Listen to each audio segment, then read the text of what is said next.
All right, let's pull back the curtain on a hidden game. It's a game played in the spaces between words, where the rules are invisible, and well, the outcome is often decided before you even realize you're playing.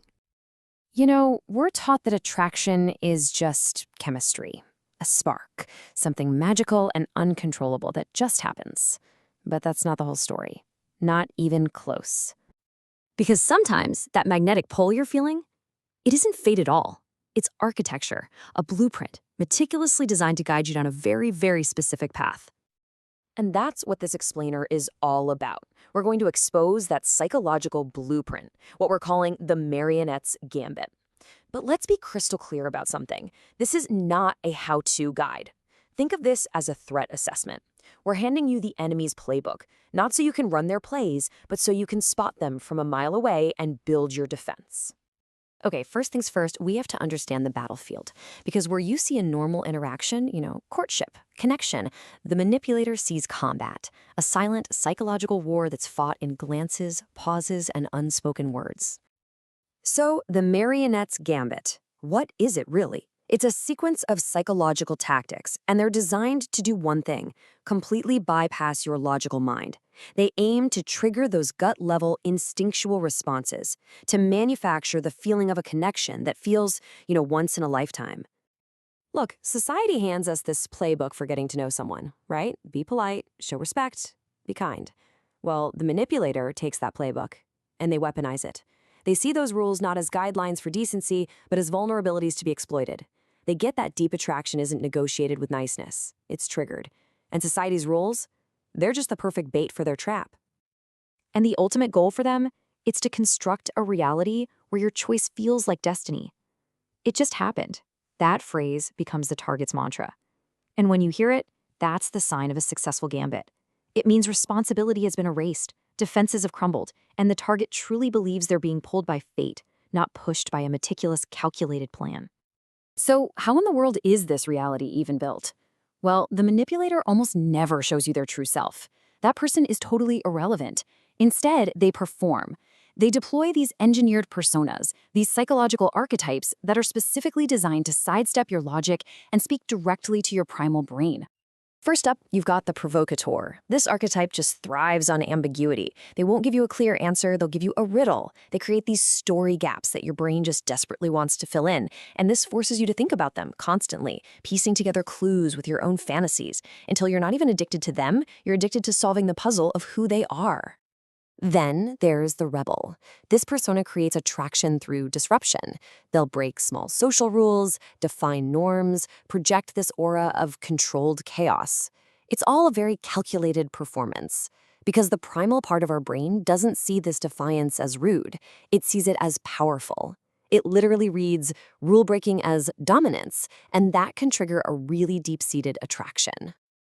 And finally, we have the strategist. This one is the master of what's called frame control. See, they don't live in your reality, they make you live in theirs.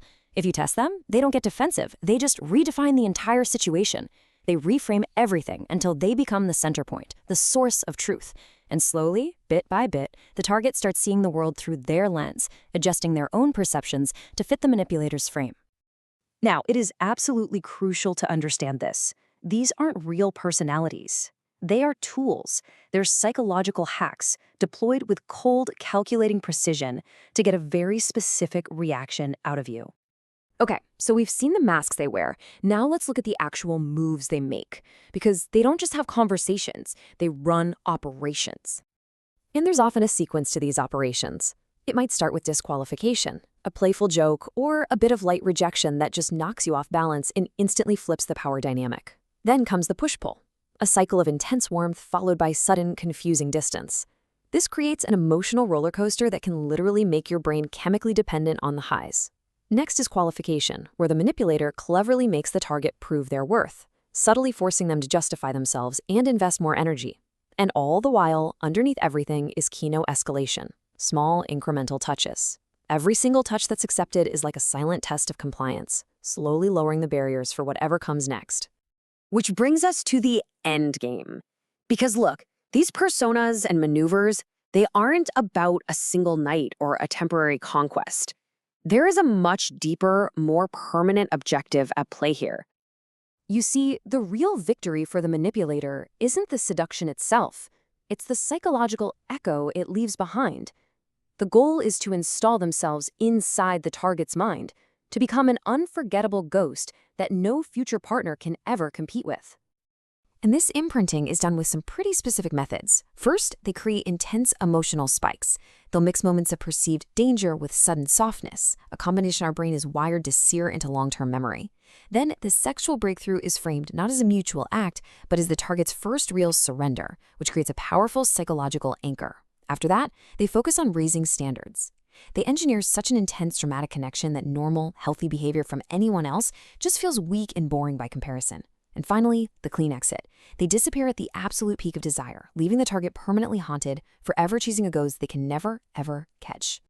And that is the absolute chilling truth of the endgame.